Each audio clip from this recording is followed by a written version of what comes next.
Drama serial इंतखाब की अगली किस्त में हम देखेंगे कि रोहमा फ़ोन पर बात कर रही होती है जब उसकी माँ आकर उसे शक भरी नज़रों से देखने लगती है, जिस पर वो गुस्से से अपनी माँ से कहती है कि मुझे अपनी घरेलू सियासत से आप दूर ही रखें।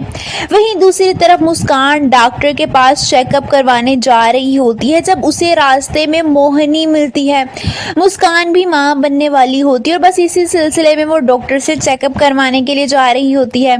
जब ये बात मोहिनी को पता चलती है तो वो तो मुस्कान पर तंज मारने लगती है और उस पर तंज मारते हुए कहती है कि तुम जैसी लड़कियों को लगता है कि बच्चा पैदा करने के बाद शोहरों को अपने काबू में रखेंगी, जबकि ऐसा कुछ नहीं होता बीबी।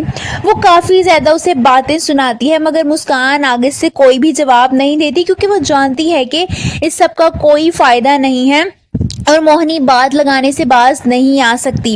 अयान मुस्कान को लेने आ जाता है जब अयान को भी पता चलता है कि मोहिनी मुस्कान से मिली थी और उसने ये सारी बातें उससे की हैं। अयान को मोहिनी पर बहुत गुस्सा आता है। वो गुस्से से कहता है कि पता नहीं ये लड़की कब हमारी जान छोड़ेगी, कहीं ना कहीं टकरा ही जाती है। जबकि मुस्कान खामोश होती है। दूसरी तरफ ज़ारून मोहिनी पर गुस्सा करने लगता है और कहता है कि मैं अच्छी तरह जानता हूँ कि तुम कहाँ थी और किसके साथ थी। ये सुनकर तो मोहिनी हैरान परेशान हो जाती है कि ज़ारून को ये सब कुछ कैसे पता चला। उसे समझ नहीं आती कि वो क्या मज़ीद बहाना बनाए, जबकि ज़ारून उस पर बहुत गुस्सा होता है और उससे काफ़ी मुतनफ़िर भी हो गया होता है। दूसरी तरफ नीलम परी की शादी तो मिर्ज़ा साहब से हो जाती है मगर अब मिर्ज़ा साहब उससे अपनी सही खिदमतें करवा रहे होते हैं।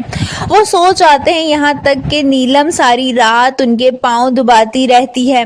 आप सबको क्या लगता है, क्या दूसरी शादी करने के बाद भी मिर्ज़ा साहब अपनी आदतों से बाज नहीं आएंगे और क्या नीलम उनको ठीक कर सकेगी? कमेंट्स में अपनी राय का इज़हार ज़रूर कीजिए।